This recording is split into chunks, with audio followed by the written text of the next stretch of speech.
লন্ডনে অনুষ্ঠিত হলো the apprentice runner up Anisa খানের সম্মানে একটি জমকালো পার্টি। ৮০,০০০ প্রতিযোগীর মধ্যে রানার আপ হয়েছেন আনিসা খান। গ্র্যান্ড সাফারার হলে আয়োজিত এই অনুষ্ঠানে উপস্থিত ছিলেন কমিউনিটির বিশিষ্টজন, ব্যবসায়ী এবং তার পরিবারের সদস্যরা।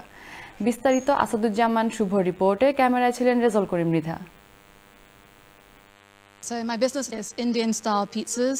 I've been operating it for 3 years as a dark kitchen. So it's primarily just for delivery services. And my goal is to have 1, my first brick and mortar store, and 2, expand it to franchises. স্বপ্ন দেখলে যে তা ছোঁয়াও যায় তার প্রমাণ British Bangladeshi pizza girl Anisa Khan. বৃহস্পতিবার এই তরুণ উদ্যোক্তা আনিসা খানকে লন্ডনের ক্রয়ডনে দেওয়া হলো এক জাঁকজমকপূর্ণ সংবর্ধনা।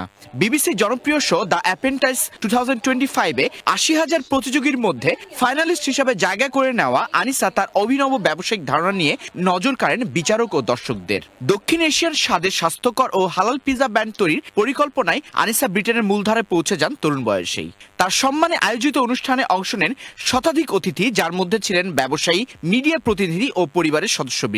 Anisa Khan is my daughter. She's candidate for the apprenticeship, which over 80,000 people apply at their last 18 there.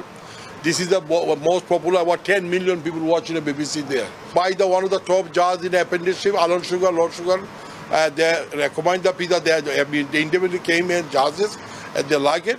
Now this is a very popular, even our Bangladeshi community, Indian people coming from all over the country, and they're waiting for hours for the pizza and hope this is the Bangladeshi first. The next thing is coming is Indian pizza in UK, the best. 3 বছর যাবত এখানে কাজ করতেছি, কোনো সমস্যা হয় নাই। ধন্যবাদ জানাই আমার boss Anisa, she is very nice lady. এত বিজি, আমি কি বলবো আপনাদের সবাইকে, যে আমার এত ভালো লাগে যে কিভাবে আমি কাস্টমারকে সব অর্ডার দিব, যে যত ইজি দিতে পারি তত আমি খুশি। অনুষ্ঠানে পিজার ডেমো, ব্র্যান্ড প্রেজেন্টেশন এবং আনিসার ভবিষ্যৎ পরিকল্পনা নিয়ে ছিল আলোচনা।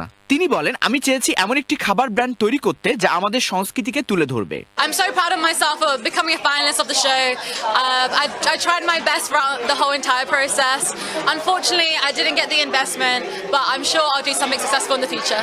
So my next plan, I recently launched Bombay Pizza by Post, where I do nationwide shipping of my pizzas, and I'm looking to expand that with more dark kitchens. যদিও বিজয়ী হয়েছেন প্রতিদ্বন্দ্বী ডিন ফ্র্যাঙ্কলিন, তবুও আনিসা খানের pizza journey কমিটির জন্য এক অনুপ্রেরণার গল্প হয়ে উঠেছে। I hope that by seeing me on television, I've encouraged the next generation to really go out there, achieve their dreams, and know that whatever you want to do, you can make it happen. আনিসার এই সাফল্য এখন শুধু একটি reality শোর গল্প নয়, বরং একটি তরুণীর আত্মবিশ্বাস, প্রতিভা ও সংস্কৃতির সম্মিলিত প্রতিচ্ছবি। কমিউনিটির তরুণ প্রজন্মের জন্য এটি একটি উদাহরণ, স্বপ্ন দেখলে, পরিশ্রম করলে কোনো কিছুই অসম্ভব নয়।